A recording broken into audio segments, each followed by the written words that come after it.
सेवक आपके मध्य आपके आरोग्य लय वॉल्यूम 112 यानी कि 112 के लिए उपस्थित है।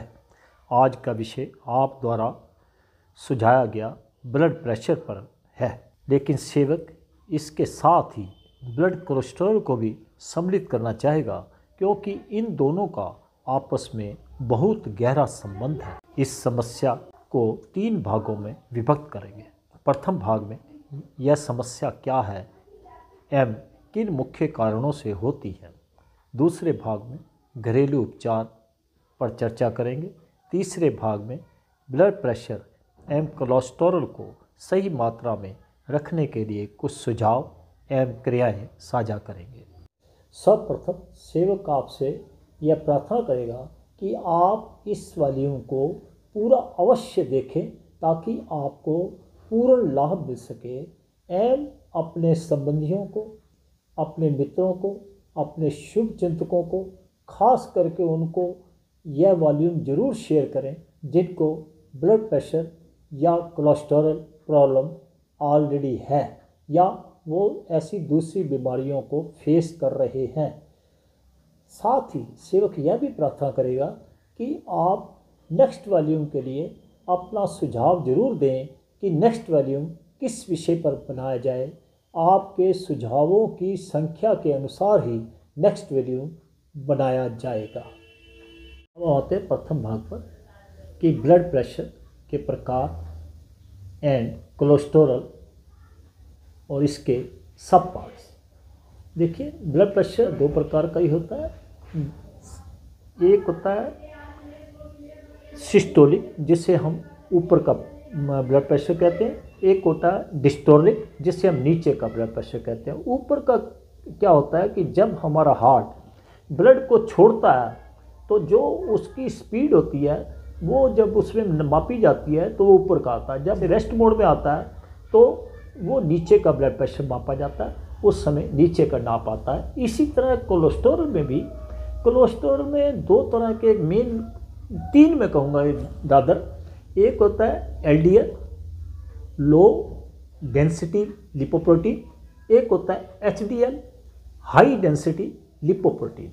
हाई डेंसिटी लिपोप्रोटीन अच्छा कोलेस्ट्रॉल माना जाता है और लो डेंसिटी लिपोप्रोटीन गंदा कोलेस्ट्रॉल माना जाता है। एक टाइसिस का भी इसके साथ ही बहुत रोल आता है, क्योंकि जब ये हमारा हार्ट जब ब्लड को छोड़ता है ऊपर का ब्लड प्रेशर माप में आता है, जब ये रेस्ट मोड में आता है तो नीचे का ब्लड प्रेशर आता है। अब जब कोलेस्ट्रॉल हमारी धमनियों में जमना शुरू हो जाता है तो पहला टाइसिस पार्ट जो जमता है वो अड़चन देता है, उसके ऊपर कोलेस्ट्रॉल जमना शुरू हो जाता है। तो जब हमारे ये जो वेसल्स हैं, जो धमनियों में, ये आर्टरी में जो ये जमता है ब्लड, तो जब ब्लड हमारे ब्लड सेल्स राउंड शेप में फ्लो करते हैं तो उससे टकराते हैं, वो जख्म बनाते रहते हैं। जब ज़्यादा ब्लड प्रेशर होता है तो तेज़ी से टकराते हैं। अगर ब्लड प्रेशर सामान्य होता है तो उनकी रफ्तार सामान्य रहती है। सामान्य तभी रहता है जब अंदर कोई रुकावट ना बने, कोलेस्ट्रॉल जमा ना हो।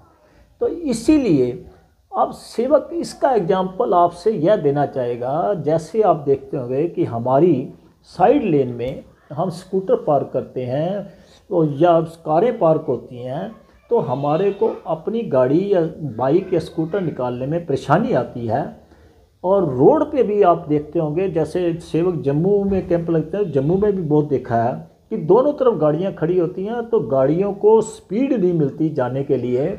इसी प्रकार हमारे हार्ट में, जब हमारी धमनियों में, हमारी आर्टरी में जब ये ब्लड फ्लो हार्ट छोड़ता है तो उसको पंप ज़्यादा ज़ोर से करना पड़ता है।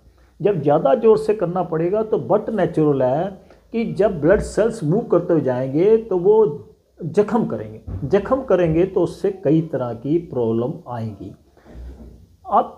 अब आते हैं इनके कारणों पर। कारण क्या होते हैं? सबसे प्रथम कारण है आजकल हमारा लाइफस्टाइल। हमारी लाइफ का डिसिप्लिन मैक्सिमम लोगों में नहीं है, जो कि होना बहुत ज़रूरी है। दूसरा आता है हमारे खान पान पर कि हम प्रोसेस फूड, जंक फूड, ये अपना कोल्ड ड्रिंक्स, ऐसी चीज़ें अधिकतर ले रहे हैं। तीसरा ये होता है स्ट्रेस से भी ये दोनों प्रॉब्लम बनती हैं, ब्लड प्रेशर प्रॉब्लम भी आती है, कोलेस्ट्रॉल प्रॉब्लम भी आती है, क्योंकि इससे हमारा हार्ट जो जब ज़्यादा काम करना पड़ता है तो ब्लड का फ्लो ज़्यादा होता है। जैसे सेवक ने बताया कि वो जख्म होते हैं और दीवारें हमारी संकरी यानी कि छोटी होनी शुरू हो जाती है। जैसे आपको बाईलेन या रोड का एग्जांपल दिया कि हमारी सड़कें छोटी होनी शुरू हो जाती है और आने जाने में दिक्कत होती है। इसी प्रकार ब्लड के फ्लो को दिक्कत होती है प्रॉपर हमारे को ब्रेन में या सप्लाई करने में। अगर हम अपनी जीवन शैली को प्रॉपर कर लेंगे तो हमारे को ये प्रॉब्लम नहीं आएगी। इसके कारणों में मैंने अभी आपको जैसे काउंटिंग करा रहा था, उनमें ये मुख्य कारण है। उनके साथ साथ हमारा अपना सोचना कि हम एंजाइट हो जाते हैं, अपने अंदर गुस्सा जल्दी ले आते हैं, किसी न्यूज़ से या ऐसी चीज़ से हम घबरा जाते हैं, तो इसमें हमारे ब्लड प्रेशर का जो लेवल है वो भी फ्लक्चुएट होता है। जब फ्लक्चुएट होता है तो इससे हमारे को ब्रेन स्ट्रोक आ जाते हैं, माइनर आ जाते हैं, मॉडरेट आने शुरू हो जाते हैं। इसी तरह हार्ट अटैक होने का चांस होता है। किडनी में भी, क्योंकि ब्लड जब किडनी में फ्लो प्रॉपर जाएगा तो किडनी में जो फंक्शन करते हैं वो भी धीरे धीरे डैमेज होने शुरू हो जाते हैं। और आपने देखा होगा कि किडनी भी पार्शियल डैमेज और टोटल डैमेज तक हो जाती हैं, हमारे को डायलिसिस तक कराने पड़ते हैं। इसी तरह लीवर पर भी इफ़ेक्ट पड़ता है, क्योंकि जो हमारा HDL है वो जो LDL जब अधिक होता है तो ये जो है उस जो गंदे कोलेस्ट्रॉल को तोड़ने में काम आता है।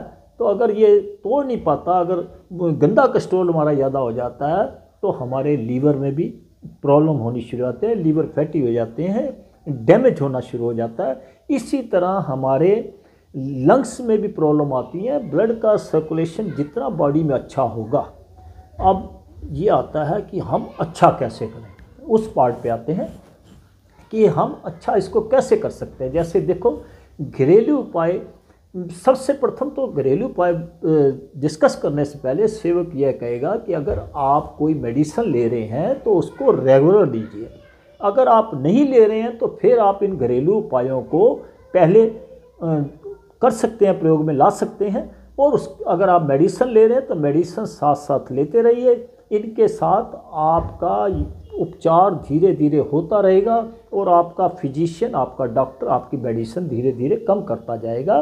देखिए, सर्वप्रथम क्या होता है, सुबह उठ के आप गुनगुने पानी में आधा लेमन निचोड़ कर सिप सिप कर पिएंगे तो वह भी आपकी इन चीज़ों में कंट्रोल लाएगा, बीपी में भी, कोलेस्ट्रॉल लेवल में भी। अगर आपको शुगर नहीं है तो आप उसमें 1 या 2 चम्मच शहद अपने स्वाद के अनुसार डालकर भी ले सकते हैं। इसी तरह आप लहसुन को 2-3 प्रकार से ले सकते हैं। रात को बॉइल्ड कर लीजिए और उसको दूध के साथ चबा के लीजिए, या रात को शहद में 72 घंटे पहले डुबो दीजिए। आप उसमें 20-25 कलियाँ शहद में डाल के रख दीजिए छील के, और उसको 3 दिन के बाद प्रयोग करना शुरू कर दीजिए। सुबह उठाइए, उसमें से एक चबा के खाइए और कोसा पानी साथ साथ पीजिए, जो गुनगुना पानी आपने तैयार किया हुआ है। इसी तरह आप अर्जुन की छाल अच्छी कंपनी की लेकर उसको 1 चम्मच 2 कप पानी में डाल दीजिए और नम आग पर रखिए कि जिससे धीरे धीरे वो पक कर जब 1 कप रह जाए तो उसको छान कर सिप सिप करके पी सकते हैं। आप रात्रि को एक साबुत अखरोट और 4 बादाम गुरबंदी, ये रात्रि को तोड़कर आप पानी में भिगो दीजिए बाउल में, और सुबह उठकर इन दोनों के छिलके उतार के आप चबा के लीजिए, या इसका पेस्ट बनाकर दूध में मिक्स करके पीजिए। आप डबल टोन मिल्क में पीना चाहते हैं उसमें पीजिए, अगर आप नॉर्मल दूध में पीना चाहते हैं उसमें पीजिए। जिनका ब्लड प्रेशर या कोलेस्ट्रॉल ज़्यादा है वो सेवक सजेस्ट करेगा कि आप गाय के दूध से या डबल टोन मिल्क से लें। लेकिन सेवक फिर आपसे कहेगा कि अगर आप दवाई ले रहे हैं तो उसको मत छोड़िए। अब आते हैं इस पर नेचुरल तरीके से हम कौन से व्यायाम करें। सेवक आपसे कहेगा कि आप अपने स्वास्थ्य के अनुसार जितनी आपकी शक्ति है स्वास्थ्य की, शरीर की, आप सैर कीजिए। शहर में भी सेवक आपसे पहले भी सजेस्ट करता हुआ आ रहा है, साझा करता हुआ आ रहा है कि आप पहले सामान्य चाल से चलिए, फिर धीरे धीरे जर्क वॉकिंग कीजिए। इससे क्या होगा, आपका पेट भी हिलेगा, आपका कंधे भी हिलेंगे, आपके अंदर फ्लेक्सिबिलिटी रहेगी, तो ये चीज़ें मेंटेन रहेगी। आपके अंदर प्रॉपर ऑक्सीजन जाएगा, ब्लड सेल्स के साथ ऑक्सीजन प्रॉपर मिलने से शरीर वैसे ही स्वस्थ होना शुरू हो जाता है। बाकी चीज़ें तो ऑटोमेटिकली धीरे धीरे ठीक होती रहती हैं। और जो आप व्यायाम कर रहे हैं वो करते रहिए, लेकिन सेवक आपसे साधारण व्यायाम साझा करेगा कि सर्वप्रथम तो ये है, सेवक आपसे कहेगा जैसे आप लोम विलोम करते आ रहे हो, जैसे ये देखिए, लेकिन आपने क्या करना है, लेफ़्ट से लेना शुरू करना है और लास्ट में ही राइट से लेकर लेफ़्ट पे श्वास करना है। जैसे आपने लेफ़्ट से लिया, बिल्कुल प्यार से, कोई आवाज़ नहीं आएगी, लेकिन आपने नीचे लंग्स में पहले नीचे हिस्से को भरा, फिर बीच वाले हिस्से को, फिर अपर हिस्से को। अब ऐसे ही काउंटिंग करते जाइए। मान लो आपने 6 तक भरा था इसे, तो अब आप राइट से छोड़ेंगे, 12 तक काउंट करेंगे। आप इधर से सांस लेंगे, 6 तक लिया, अब इधर से छोड़ेंगे 12 तक। इस प्रकार इस क्रिया को आप 10 मिनट तक कर सकते हैं। दूसरी क्रिया भी सेवक आपसे काफ़ी बार साझा कर चुका है, क्योंकि आज हम कोलेस्ट्रॉल या ब्लड प्रेशर के लिए बैठे हैं, इसलिए सेवक फिर कहेगा कि ये भ्रामरी प्राणायाम आप जरूर कीजिए। ऐसे फिंगर्स को अपनी रख लीजिए और ये थंब जो है आपके कानों के अंदर बंद कर लीजिए, या ये जो बोन है आपकी, ये थंब से ऐसे अंदर की तरफ दबा दीजिए। ऐसे सांस लीजिए,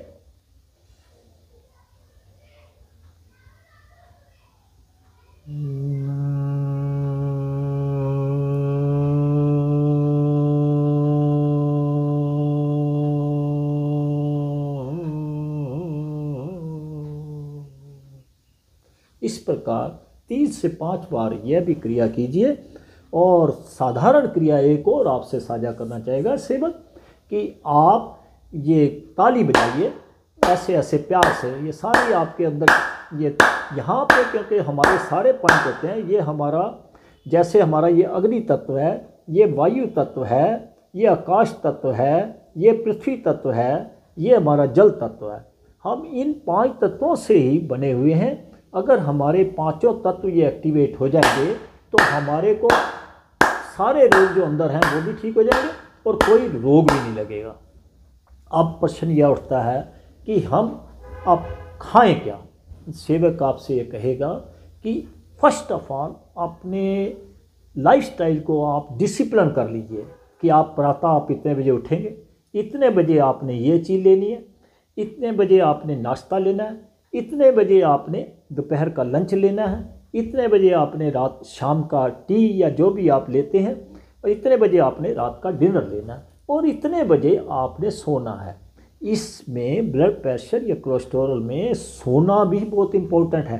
आपको नींद भी प्रॉपर ज़रूर आनी चाहिए। नॉर्मल रेंज जो है 6 से 7 घंटे, 7.5 घंटे होती है। आपको इतनी नींद जरूर आनी चाहिए। अब यहाँ सेवक आपसे एक चीज़ और साझा करना चाहेगा एडिशनल, कि अगर आपको नींद नहीं आ रही तो आप सरसों का कच्ची घानी का तेल गरम करके ऐसे अपने पैरों पर, तलुओं पर अपने मलिए धीरे धीरे, और आप उसके बाद सो जाइए। आपको नींद बहुत आराम से आ जाएगी। एक और आप प्राणायाम कर सकते हैं, या इसको मैं ये कहूँगा कि जिसको योग मुद्रा कहते हैं। आप इस मुद्रा में बैठेंगे तो आपको शांति मिलेगी, क्योंकि कुछ लोगों में, कुछ पेशेंट्स में देखा जाता है कि उनको खामखा की चिंताएं रहती हैं। अगर आप इस पोस्चर में ये देखिए बैठेंगे, सिर्फ स्पर्श करना है अपने थंब और इंडेक्स फिंगर को, ऐसे आपने इन पॉइंटों पे सेंटर पॉइंट में सिर्फ स्पर्श करना है, और इसके अंदर आपको पल्पिटेशन सुनाई देगी। आपने उस पल्पिटेशन को अनुभव करते रहना है यहाँ पे। इससे आपका सारा शरीर बिल्कुल दुरुस्त होता जाएगा। धीरे धीरे हर एक अंग प्रत्यंग में आपको शांति का अनुभव होगा। अगर आपको गुस्सा अधिक आता है वो भी कम होना शुरू हो जाएगा। ये आसान सी क्रियाएं करने के साथ साथ मौसम के फल और सब्जियां खाएं, हरी सब्जियां खास करके आजकल है। लेकिन ये भी सेव कहेगा कि अगर आपको डॉक्टर्स ने कुछ फल या सब्जियां ना खाने की सलाह दी हुई है, आपकी ऑलरेडी जो आपको प्रॉब्लम आप फेस कर रहे हो, तो आप उनको ना खाएं। सेवक आपसे कहेगा कि भुजंग आसन का आप जरूर वो कीजिए, जैसे आपको ये पोस्चर दिखाया जा रहा है कि ऐसे आप अपने इनको नीचे रख के हथेलियों को और आप सांस लेंगे, ऊपर जाएंगे। जितना आपसे आसानी से रोका जाए, आपने अपनी स्ट्रेंथ को नहीं लूज करना, आपने एंजाइटी अपने अंदर नहीं लानी। जब आपका सांस फूलने लगे धीरे धीरे नीचे आ जाएंगे। इस क्रिया को भी 2-3 बार करेंगे तो आपके अंदर इस तरह की कोई भी प्रॉब्लम नहीं आएगी। और अगर आप दवाई भी ले रहे हैं तो सेवक ने ऐसे बहुत केस देखे हैं कि वो दवाइयाँ उनकी शुरू में कम होती हैं और बाद में दवाइयाँ छूट भी जाती हैं। ये अपने अंदर पूरा विश्वास रख के अगर आप ऐसी क्रियाएं करेंगे, ये क्रियाएं और खान पान अपना सामान्य कर लेंगे, तो आप देखेंगे कि आप स्वस्थ हो जाएंगे। अब सेवक आपसे आपके इस वॉल्यूम को समाप्त करने की अनुमति चाहता है। जय हिंद, जय भारत।